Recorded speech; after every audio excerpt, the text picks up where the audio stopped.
Good evening, and thank you for joining our town hall event on higher education. I'm Michael Atkinson. Tonight, I'm joined with Dr. Pauline Strong, UT Austin professor and president of the UT chapter of the American Association of University Professors, Republican State Representative Matt Shaheen, Democratic State Representative Vikki Goodwin, and Dr. Richard Johnson with the Texas Public Policy Foundation.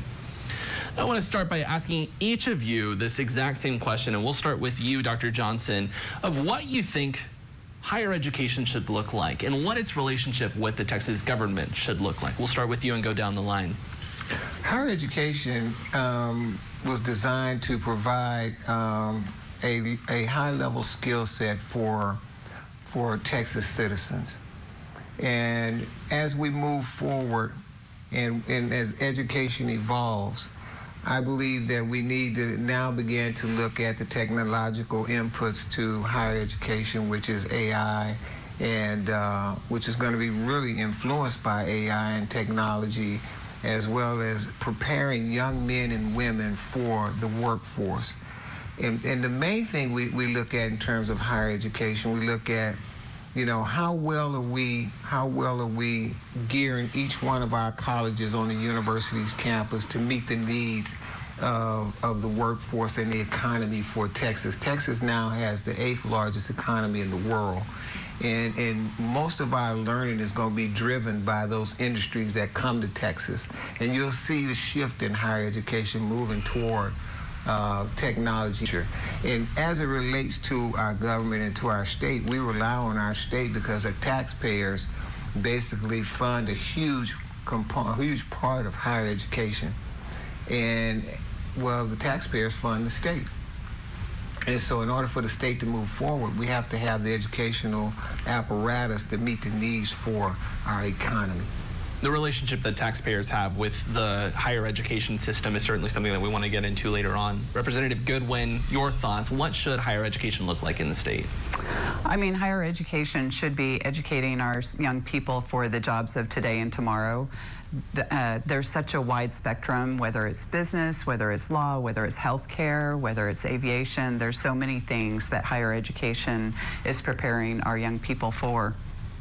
With that, Representative Shaheen, your thoughts on what higher education should look like? Yeah, I mean, it's vitally important for our state. It's incredible, the growth, the economic opportunities that are going on in the state of Texas. And so it's incumbent upon us to make sure that our universities, our colleges are, like what Ms. Goodwin said, is producing that workforce in the future. One of the things that I lose sleep over is what our workforce is going to look like 20, 30 years from now. The economy is changing so much. We're the 8th largest in the world right now, but we have such a diverse economy that's growing.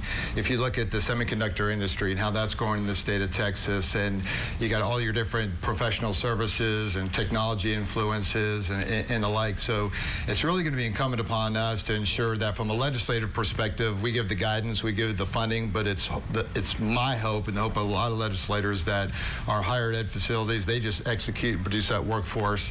And it's going to be a tough job because a lot of our corporate interests out there, a lot of their jobs are changing, and quite frankly, they're not really sure AI, how that's going to impact and change our jobs. So it's a pretty difficult position that they're in right now as far as what is the workforce going to look like in 20 to 30 years, because quite frankly, I think we're figuring that out.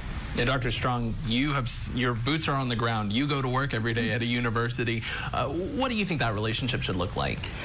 I agree that higher education is partly to prepare young people for the jobs of today and tomorrow, but also to educate students in the creative and critical thinking skills that they need to open up opportunities, both for themselves and the state as a whole, because we don't know what tomorrow will bring, but we know it will bring many challenges.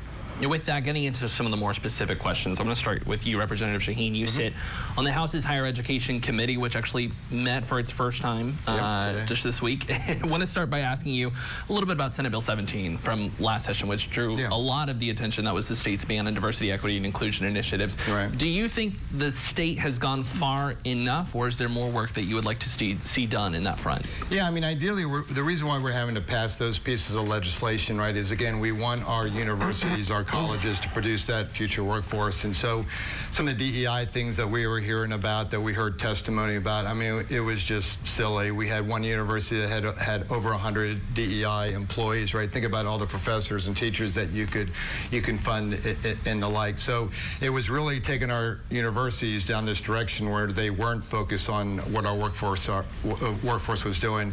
There was just a lot of silliness that we had to pull out. So a lot of the work that was done in SB 17 has been implemented. We've shut down these DEI offices. A lot of those positions have been eliminated. So the hope is that our universities will pivot back and really focus on what that workforce is going to look like in the future. But it just got, I mean, we were hearing stories about, because Asian students were excelling, that they started doing discriminatory practices against Asian students, and then the hiring, there was concerns about too much whiteness being perpetuated. So the hope is that silliness gets stepped aside, and then we really focus again. Let's produce some STEM graduates. Let's produce our AI technicians and our engineers and the like, and really support the future needs of our private sector and public sector in the economy. So I suppose there's a follow-up question there, which is, do you think that we need to go further? Do we need to take this legislation further? I think so. I think there's some courses out there that I think need to be evaluated as far as how productive are they. I think our Board of Regents probably need to step in and probably do more oversight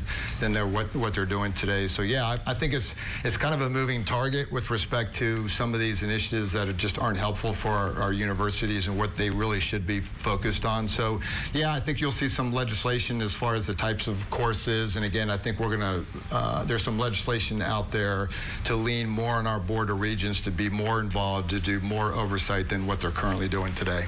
Dr. Strong, as I was speaking with Representative Shaheen, I could see you shaking your head. What do you think about Senate Bill 17 and the direction that's going in? I found the implementation of SB 17 really damaging to our students. So the DEI programs at the University of Texas, and I'm speaking only for myself, not for the university, were paths to success for our students, and provided community for them, and provided them with professionals who helped them make their way through the university. And without those DEI professionals, have been relying on each other. They've been relying on the remaining staff members. They've been relying on faculty, but they don't feel as well supported at the university. And then secondly, I believe that DEI has become a catch-all term. It was a technology that was intended to produce fairness in employment, fairness in access to the university, and now a course that happens to use the word diversity or equity or inclusion or social justice is being targeted on the in a way that I think is really, really damaging to students' right to learn, to faculty's right to teach, to free speech in the classroom. So I'm really concerned about this broadening of the definition of DEI. With that, I want to turn now, Dr. Johnson, you mentioned specifically the taxpayer aspect of the relationship with the higher education. Governor Greg Abbott, in his recent State of the State address, said that he wanted to look into eliminating any taxpayer money going towards what he called diversity, equity, and inclusion initiatives. I want to get your thoughts. Is that something that is possible? And if so, why should we do that? I hope it's possible. And the reason why we should do it, and we're going to take off the Texas Public Policy hat right now and put on my Regent hat. I'm a member of the Board of Regents at Texas Southern University, and we don't have DEI. One of the things that when we look at DEI is a discriminatory practice, and when we look at the Civil Rights Act of 1964, which was, if you read the bill, the Civil Rights Act of 1964 it prohibits discrimination in every area, and it also actually limits funding, federal funding, to places that are basically deploying discrimination. Now, what DEI does, the diversity equity, the equity component of that says that you have to look at identifiers and people and characteristics and give some favor to those individuals, and that's discrimination. And anytime that you have discrimination, you're doing a counteract to the Civil Rights Act of 1964. One of the things I did when I spoke before the House and the Senate committees in support of SB 17, I read the one paragraph in SB 17 that talked about the elimination of discrimination based on race, sex, gender, and sexual orientation. And folks said, well, yeah, they support that. And I said, well, if you support that, then I read the same paragraph, which is identical in the Civil Rights Act of 1964. Now, if you're against, you know, SB 17, then don't tell me you would have stood with Dr. King. Don't tell me you would have marched for anti-discrimination, because they're the exact same. They're anti-discrimination bills, SB 17 and the Civil Rights Act of 1964. And so when you talk about a taxpayer, I'm a native Texan, Houstonian, been paying taxes here and served 8 years in the United States Army. You know, all my life contributing to not just the state of Texas, but also to our country. And so anytime I see discrimination, which that's what DEI is, anytime I see discrimination, I don't care what 3 letters you give it, I'm going to fight against discrimination to uphold, you know, anti-discrimination bills, which is the Civil Rights Act of 1964. And so at Texas Southern University, we're a large historically black university. We have never had a DEI office. We have never had a DEI officer. We have never had DEI on our campus. And as a board member, I plan to keep it that way. And I'm sure the representative, she wants to jump in, so you can just chime in anytime, and then we can go have some conversation. But it's a historically black college, right? So in a way, you are discriminating. You're choosing who goes there. I think. Oh, actually, we don't. Matter of fact, we have probably the most open enrollment of any college or university in the state of Texas, because. Then you believe in diversity, equity, and inclusion. You're inclusive. No. You're inclusive, well, right? No. We believe in inclusiveness, right? Right. And we're very diverse. That's what I'm hearing you say. But we do not believe in equity in the way DEI performs. It's simply because equity says we all have to end up at the same place. We believe in equality and equal opportunity. Martin Luther King did not get shot in the neck for equity. He got shot in the neck and died for equality. And the same thing with all the other civil rights activists. So they died for equality. Equity is saying that not all people start out at the same place with the same opportunity. But some people who maybe in their younger years didn't get opportunities, didn't have a chance to talk to a counselor, for example. I would imagine the university set up DEI offices to give those students some counseling, to say, okay, you want to be a lawyer, here's what you have to do to become a lawyer, to encourage them, you know. So I think others might have that coming from their family. The dad's a lawyer, so here's what you do. So in other words, we're giving some opportunity, we're providing equity between those 2 kids that have different backgrounds and didn't have the same opportunity. And honestly, I think that universities set up these DEI offices and staff members to help students, whether they're first-time college student, you know, the first one in their family to go to college and maybe don't have the background and the knowledge to successful. So the DEI office was there to make sure students are being successful. And I'm a legislator. I don't work on a university campus. I think it's hard for us to say, well, here's why those universities set up that DEI office and we should get rid of them, because I don't know. Obviously, there was a reason for them to do that. Who are we as legislators to say, get rid of it. But I'm not a legislator, so, but I also worked at a university, and I worked at a university as an advisor. So we advised every student. It didn't matter what color you were. It didn't matter what your socioeconomic background was, or whether you were a first-time student or a first-generation student or a 10th-generation student. We advised every student. And that's what the civil rights movement was all about, equality. See, everybody gets an equal opportunity, but because of individual differences and based on merit, everybody's not going to end up at the same place. And that's what equity is about, ending up at the same place. And that's not reality. I don't think anybody's objecting from counseling, right? Career guidance and the like, that's perfectly fine. We want that. It was the silliness, right?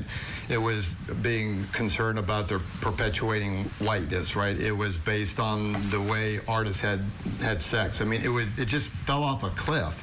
So again, the support mechanisms, we want that. It was just such a distraction, such silliness, that we got to steer our universities back to, and that's our job as legislators, is provide policy guidance and the like. And so when we see our universities taking their eye off the ball, we do need to course correct. So like, you literally had DEI pushing to have separate graduations based on the color of people's skins. That's offensive to me. You literally had DEI offices saying certain minorities were achieving too much. That's crazy. We don't do that in the state of Texas. We're not supposed to do that in our universities. The job of our universities is to prepare those students to enter the workforce. And I don't know how you debate that. That stuff's just incredibly silly. Where did they have a... Texas A&M was proposing a graduation for black students. One of the universities was making commentary that the Asian community was doing too well. I mean, it was all over. I mean, Google it and you'll see it. There was testimony to those facts, right? So again, I think we need to be careful not to couple, things like career guidance and counseling and all those types of things. I don't think anybody objects to that. What we object to is the objectionable things that people were doing in the auspices of equity. And Representative Shaheen is directly on point. We don't want to couple student support services with DEI. It's two different things. Right. And every college and university has historically had student support services, student affairs, counseling, advising, intrusive advising for students who needed a whole lot of help and support.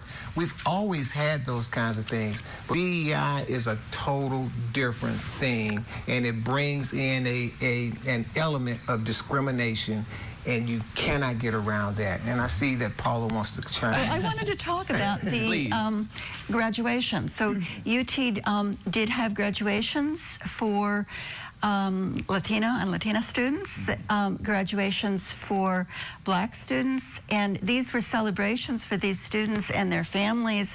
These students' parents or grandparents had not had the opportunity to go to UT, and this was a way for them to celebrate their achievement. It wasn't a separate graduation, it was an additional graduation. Well, why do it based on color? I mean, it's not based on color. Why not have a graduation for first-generation students that are graduating from college? Why do you have to focus on the fact that maybe I have more pigmentation in my skin because I'm Middle Eastern than you're Anglo? I mean, what difference does it make? Well, it's not based on color. It's based on cultural identity. No, cultural identity. Being Latino or Latina is a cultural identity. Pigmentation of somebody's skin. And so, look, I think we ought to celebrate the fact that this is a first-generation student that is getting a college degree. I think it's awesome. But to focus on the fact that you should treat me differently because I'm Middle Eastern, that's wrong. Treat me differently if I'm excelling in a certain area, so you want to give me counseling that, hey, you should get into engineer and that type of thing. Treat me differently that way. Don't treat me just because my skin pigmentation is darker than other people. I really must insist that it's not about skin pigmentation. It's about cultural identity. You said Latinos and Latino is not a racial identification. Right? I did say black, and what I mean is students who identify as black. No, but let me ask Paula something really, because I think this is interesting. How would it sound for Texas Southern University to have a graduation for white students? How would you feel about that? So I think it would be up to those students. No. But the students don't make the decision, you know, to have a graduation for somebody. I mean, these decisions come from the board to the administration on down. No, these graduations for cultural groups came from the students who were part of those cultural groups who wanted to celebrate themselves, and then the university did support them in doing it. It wasn't a top-down thing. It was totally generated by the students themselves. But you're dividing them. Right. And it's in addition. She already said they have the graduation. So This is There's in a addition. big inclusive graduation for everybody. It's not. Everybody. We've got a lot. But that's I know. We were But talking you said about you it. wanted to generate I know, this. we said it wasn't going to be heated. I know. DEI is exclusive now. Well, I do want I to would not be able to go to either one of the graduations. Okay, sorry. I know. We'll have plenty of other opportunities to talk about DEI. Dr. Strong, I do want to ask you, as someone, again, who is in these universities every day, how would you characterize the last year and a half or so from your experience as a faculty member at University of Texas at Austin? It's been really tumultuous. So adjusting to SB 17 was very, very hard for the university. We arrived in January. January 1st, it went into effect, and the Multicultural Engagement Center was shuttered. This was a place that was open to students of multiple cultures. And so neither they nor many faculty could understand why it was not consistent with SB 17. It was just shuttered. The staff was fired. This was a place students were used to going for club meetings, for study halls, etc., and it was just gone. The same with the Gender and Sexuality Center, which was open to anybody of any gender, any sexuality, and provided lots of information for students about sexuality, really important health information and relationship information. That was suddenly gone as well. And the university hadn't prepared the students for this. They went to look for their space, and their space was not there. So we spent that semester trying to find ways to support the students. They were trying to find ways to support themselves. Many of their clubs could no longer be directly supported by the university, so they had to set up their own checking accounts. They had to basically be on their own to keep their programs going. And then, of course, we had the protests in the spring, and that was very tumultuous as well. And we certainly will get into the protests in just a little bit. I know I'm opening up a can of worms here by going back to the DEI conversation. I had this question listed for Dr. Johnson, but you know, anyone is welcome to weigh in. You kind of, and I'm pointing it to you because you kind of already alluded to this when you specifically talked about diversity, the words diversity, equity, and inclusion. You said that it was equity that you really had a problem with. I'm curious, if we were to change the word to equality, if it was diversity, equality, and inclusion, would you have a problem with it? And how do we promote diversity, equality, and inclusion in our universities? I want to say one quick thing, and then I'm going to move to this point. You know, it's interesting because University of Texas seems to be having a total different experience than Texas Southern University. So we can't say all universities are experiencing the exact same thing, because right now Texas Southern University is trending up in every bracket. Our first-time, full-time freshmen, up. Retention rates are up, going up. Everything is going up on that end, which is we're having a very good time. And what I'm hearing from Paula is they're having a very tough time. So it's just two different types of universities in the same state. And so I just wanted to make that clear, that every university is not having a very tough time dealing with SB 17. Some universities in the state of Texas are having a very good time right now and moving forward. Now, when we talk about equity and equality, see, the words mean something. Words make a difference. That was just like if you write a bill and you say something shall be or something may be. Mm-hmm. Big Shell and May, Sure. big difference. Huge difference. Equity, equality, big difference. That changes the whole scope of things. Equality puts us back to Civil Rights Act of 1964. See, because James Brown had a song. I mean, back in the day, in the 60s, you know, the movement was about, it had many different ways of getting the message out. One of the ways was music. And you had James Brown, Harry Belafonte, you know, Sammy Davis Jr., all these guys sung songs about uplifting and moving toward equality. James Brown had a song. He said, I don't want nobody giving me nothing. Open up the door and I'll get it myself. All I want is an equal opportunity as a man. See? And so when you talk about equality, that puts us on the road of where the founders wanted us to be when they said all men are created equal. They never mentioned equity. All men are created equal. And so you're absolutely right. When you talk about equality, that changes the whole picture.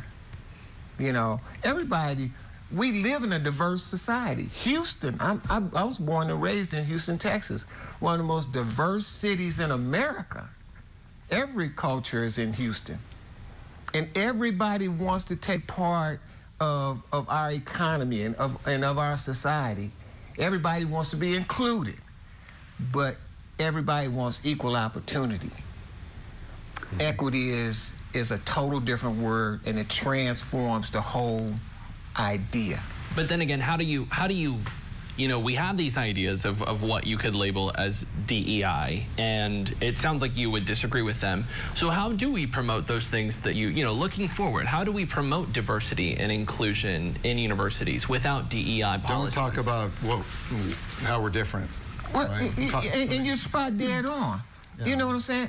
You create a equal and level, a equal playing field, everybody gets the same thing coming in. You know, we used to have this thing at Texas Southern. You know, growing up in Houston, used to have this saying, you know, it's easy to get in TSU, but you got to work your butt off to get out of it, you know? And so you're only going to get out based on the hard work and the merit, but because everybody wanted to give equal access and equal opportunity to people, that should happen.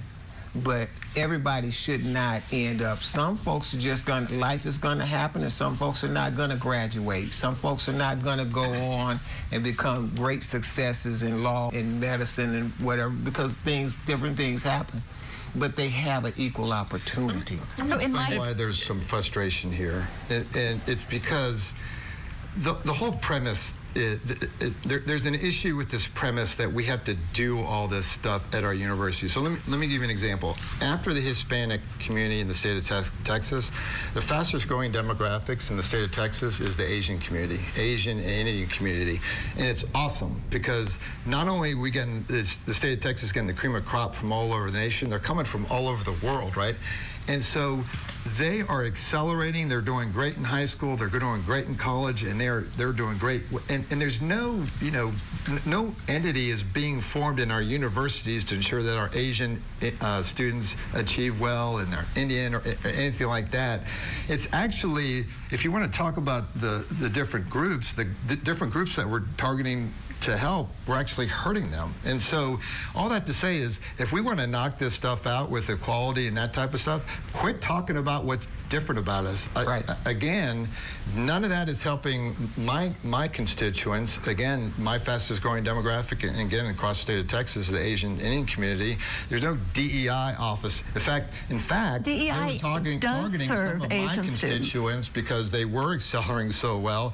I was getting emails from my Asian constituents that were actually concerned because they were being discriminated against because they were doing so well. So anyhow, all that to say is, let's just stop talking about what's different about us. Yeah, I'll turn to Dr. Strong very quickly, and then I want to go to I just want to say Asian students were hurt by SB 17. There are many Asian cultural groups, dance groups, social clubs of various kinds that lost their university support because of DEI, even though all of these groups are open to all students. So that many students of many groups suffered from the way DEI was interpreted.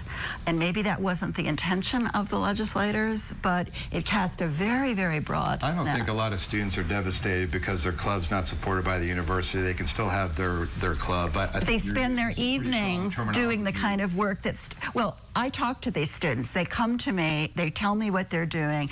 And I'm just telling you, I had parents come to me that were Asian, and they were being targeted. Their children were being targeted because they were Asian, and that's wrong, and we shouldn't be doing that. And you think that's because of DEI? That's exactly what it was, because of DEI. That's exactly what it was. So anyhow, all that to say is there is so much great opportunity in the state of Texas. If you work hard in school, and you study, you have a great future, whether you're going to go to university, go to the military, or enter the workforce.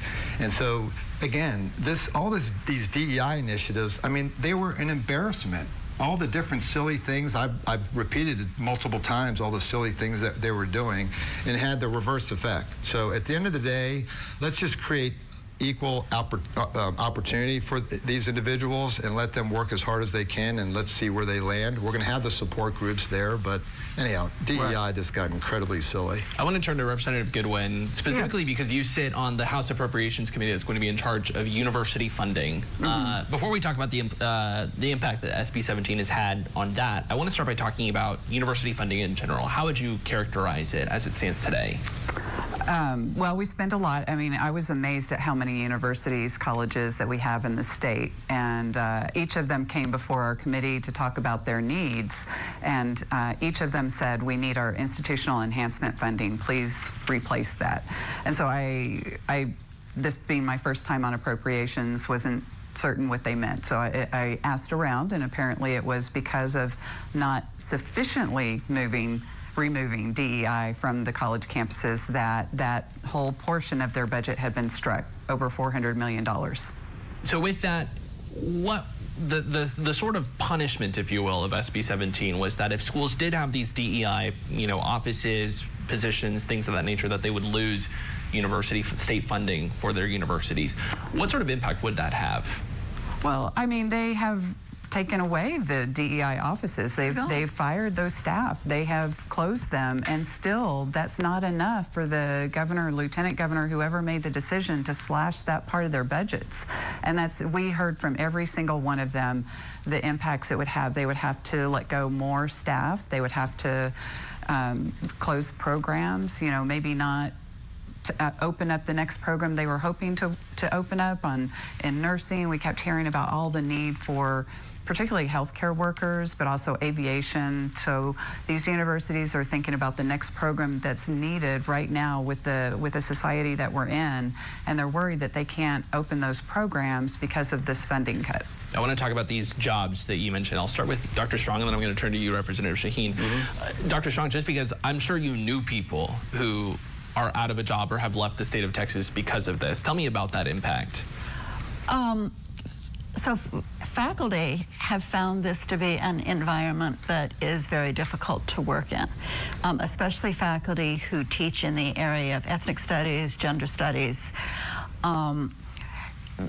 SB 17 has carve-outs for teaching and research, but there are some bills that are in this current session that are real attacks on academic freedom, on our teaching about race or gender or sexuality or cultural diversity or social justice or social stratification.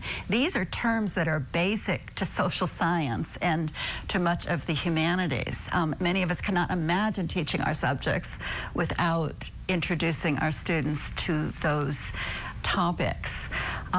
So it's as if DEI was a wedge that is now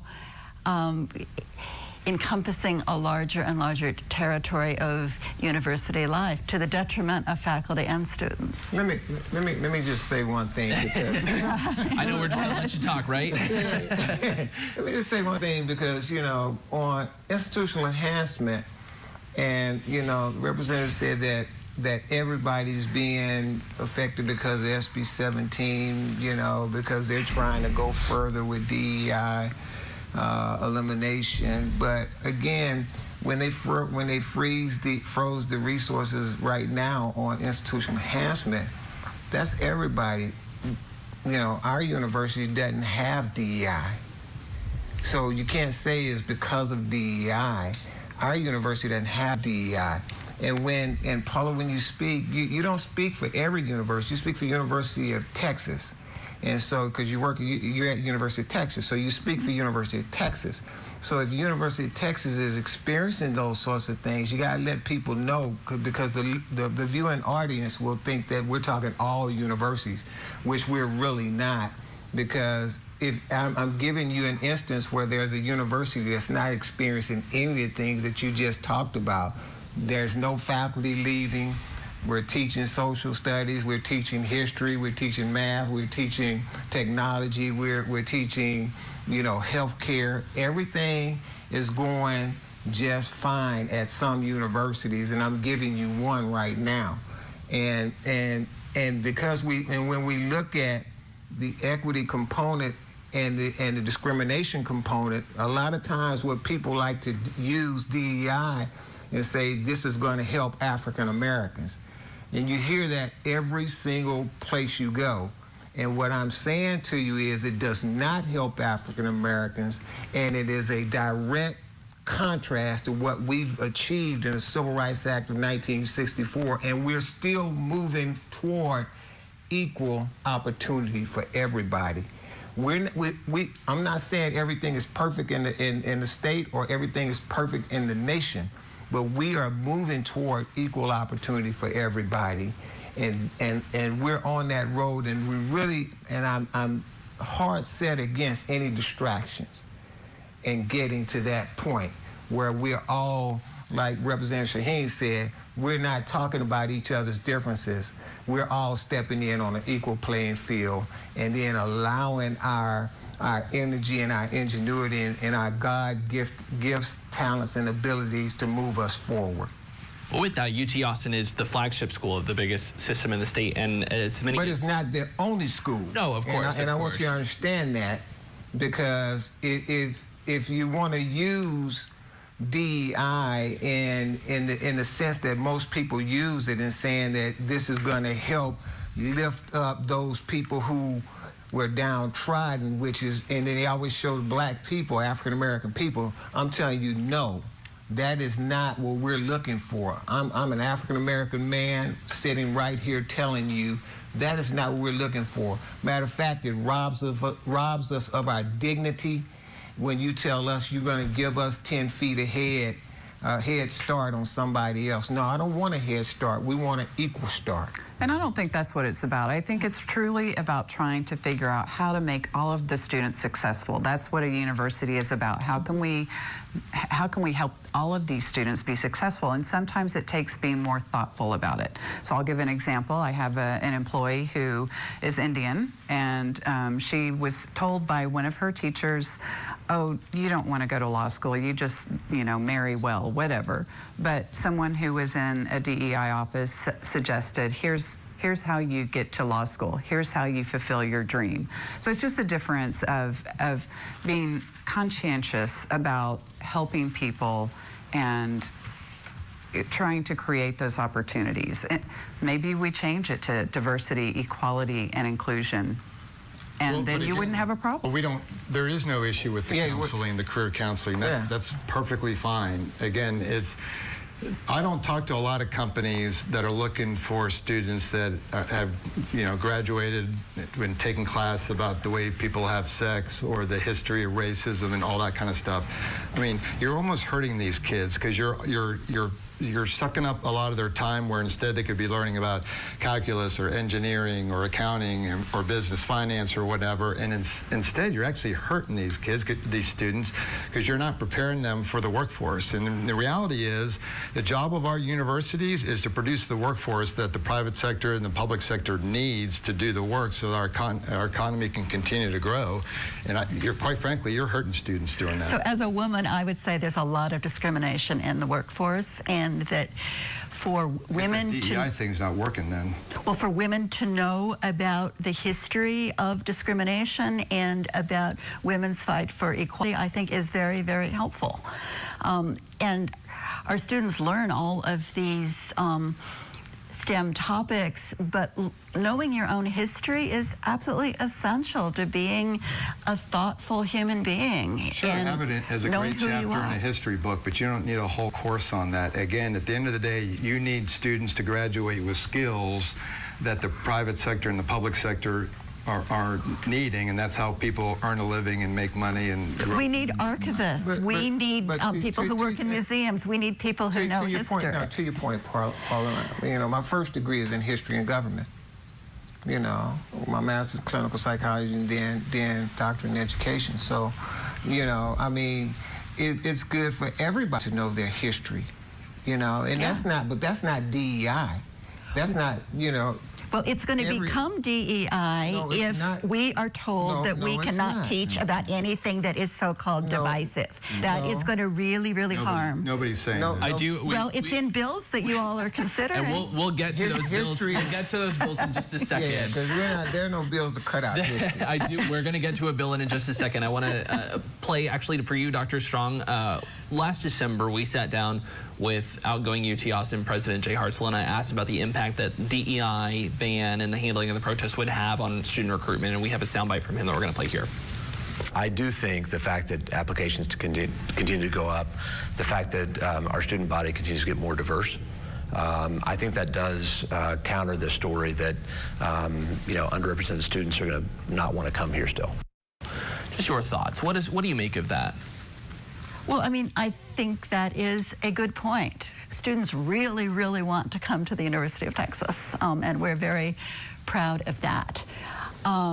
But we do not yet have enough black students at the University of Texas if we want to mirror the population of the state of Texas. So that is something actually that the Division of Diversity and Community Engagement was set up precisely to try to address. Maybe it's it's not the best remedy, but there still needs work to be done to both recruit students from underrepresented backgrounds and make sure they succeed while they're at UT. And we heard. But I don't think that's the goal of a university to say, you know, we don't have enough black students, and so we need to create something that would allow. We need to lower the bar and create something that would allow more blacks or attract more black students to come to our school. That would be equivalency of me as a member of the Board of Regents, which I've never said in my entire life, let alone said it as a member of the Board of Regents. We don't have enough white students, or we don't have enough Hispanic students. So let's figure out a way to lower the standards so we can bring in some more. So are you saying you have to lower the standards to bring in more black people? That's what she's talking about. I said nothing about lowering standards. No, I got the implication, though. It's just looking at the balance. No, but I got the implication. And so what I'm saying to you is, it's not a university, it should not be a university's mantra to say, I don't have enough of this color, I don't have enough of that color. Why don't you just provide good academic programs and let whatever students come from around the state or around the globe to your university and appreciate those programs? Because if Texas is enough to accommodate students of every culture, and they have choices, and so you can provide good academic programming, make it equal for everybody. If this is what you do for this group of people to get in, make it equal for that next group of people, every group of people to get in. And that way, people who come in don't feel like, you know, they come in with dignity, and they leave with dignity. I want to, we've got a lot of topics that we still want to get to. We're running a little bit out of time. Representative Shaheen, I want to get to you about your role sitting on the Higher Education Committee. Yeah. When you watched what happened last year as far as the protests that happened, not only at UT Austin, but at several different universities, what did you make of the university's response and then the state's response in that as well? I think overall was pleased with the response. I mean, it was just a weird thing to watch. You literally had students that were like protesting in favor of terrorist organizations, so that was just really bizarre to watch. But at the end of the day, you are allowed to protest in the United States and obviously in the state of Texas. So I thought the colleges did a really good job with respect to if students wanted to protest, and there were some faculty members as well, but if they wanted to protest, they could protest. But when they started rioting, when they started damaging property, when they started obstructing the operations of the university, there were some arrests that were made. But overall, I mean, they were afforded their First Amendment right to protest and freedom of speech, and that's always a very difficult area to navigate. And I think we erred on free speech, and I think we should always do that. But it's frustrating to watch, yeah. To be clear, I was there that day, and I don't remember seeing anyone support Hamas. They supported the idea of a free state of Palestine. Do you think those two are mutually exclusive? No. Let's be clear. So they were supportive. They were making statements about from the river to the sea. That is a very clear indication of wiping out the Jewish population. So there was discrimination by those students based on somebody's religious belief. Let's make no mistake about that. There's a display at one of our universities right now. It's an art display that has a bomb with the Star of David and a bunch of blood on it. So let's be really clear. Those protesters were talking about wiping out millions of people because of their religious beliefs. Without question, that's what they were doing. And look, a lot of that, there was a lot of references to the attack on Israel in October. There were over 1,000 Jewish people slaughtered. It was horrific. It was incredible evil. They were literally beheading little babies, burning little babies. I mean, they were just doing incredibly unspeakable things. That was the terrorist group Hamas that did that. They invaded that country. And so you did have students favor that terrorist organization. Period. End of story. That's what they did. I think it's disgusting, but at the end of the day, they have a right to protest and say whatever they do. They don't have to agree with me, obviously. So again, to answer your question about how the universities did, even though the protests were incredibly disgusting, they could protest. And the arrest didn't happen until they turned to violence and riots and obstructed university operations. And so overall, I was pleased with what they did. So the students have the right to have a different opinion. Absolutely. And I said that very specifically. They have a right to protest, but they don't have a right to riot. They don't have a right to violence. They don't have a right to destructing property. And they did that. When they did that, they were arrested. So I was there. I was there. You were there at every university. That's incredible. Well, we were just talking about UT. I was at the University of Texas at Austin, which is where so you're saying there were no arrests that were made? There were arrests made, and they were not made because of rioting, and they were not made because of destruction of property. They were made because the university had determined that they were not going to allow the protesters to occupy part of the campus. I think it was very heavy-handed as well. I think it prevented the students from their right to peaceful assembly, their right to free speech, and I think the students were acting out of a desire for peace.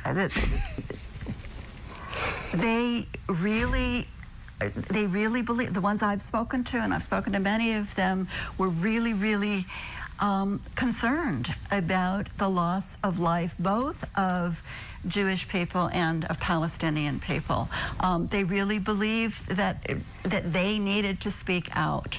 That it was their responsibility to do. I was in touch with the government relations individuals from the university, and so you painted a picture that isn't quite accurate. So when you talked about law enforcement moving in because they were protesting, those students were actually blocking the activity and the operations of the university. That's why they stepped in that specific case. And let me just say this as well.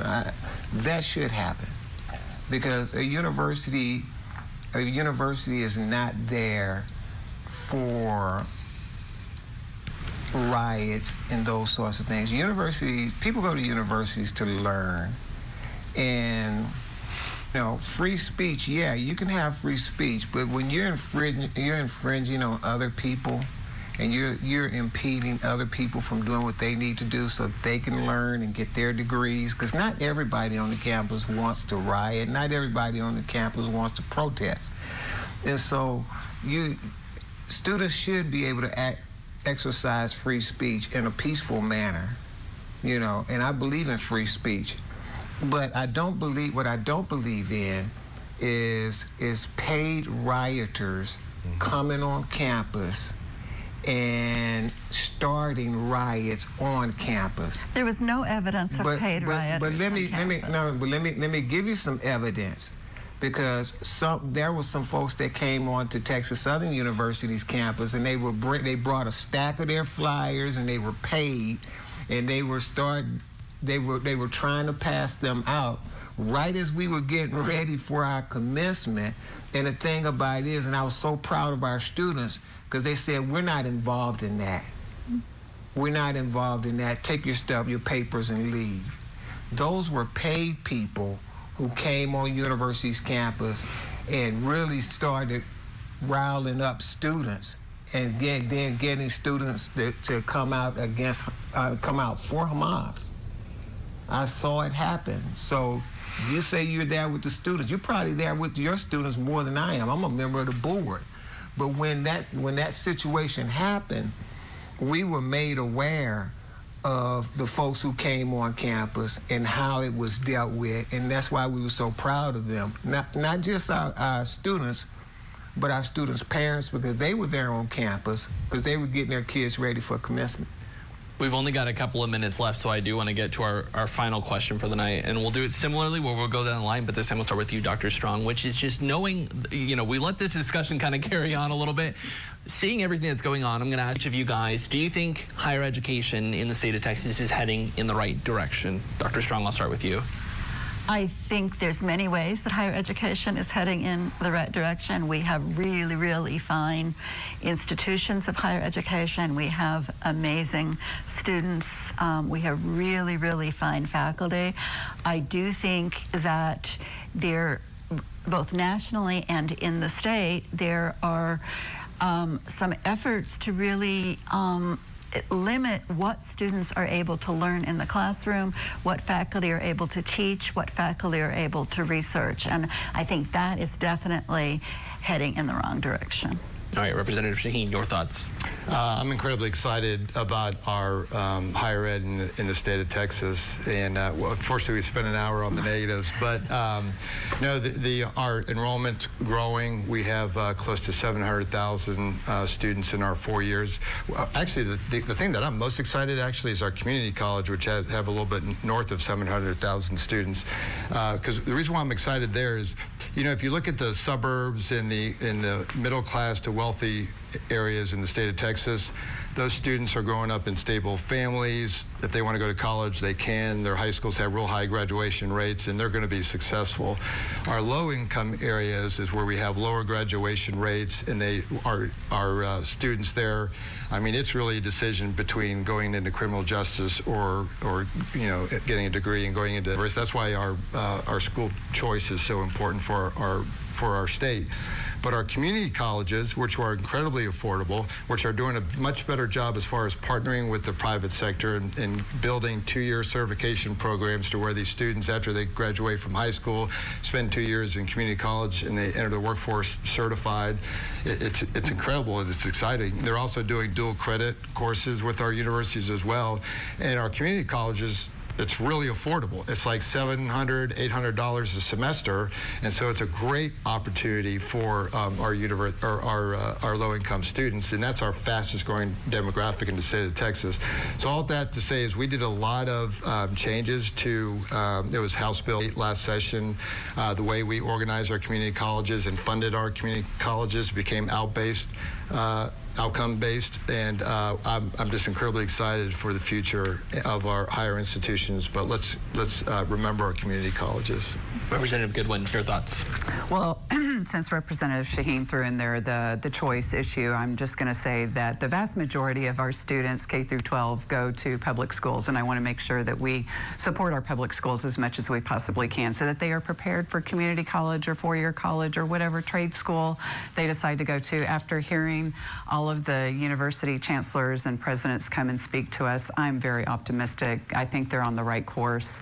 I think there's a lot of great minds in our universities, and they're doing everything they can to have the best outcomes. I think we as legislators need to give them the room to do that. Don't over-regulate, don't micromanage, and give them the resources that they need to make sure that as many students as we have going into the universities are coming out successful. All right, Dr. Johnson. I mean, I'm extremely optimistic about where education is going, you know, both primary, secondary, and post-secondary.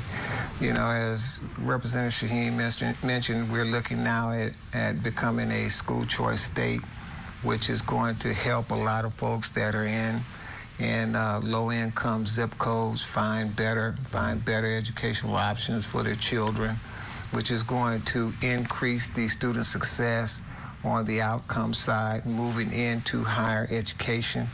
And I'm also excited about where we're now going and where we're now headed in terms of higher education. I think we were about to be derailed a little bit until SB 17. I think we're now back on the right track.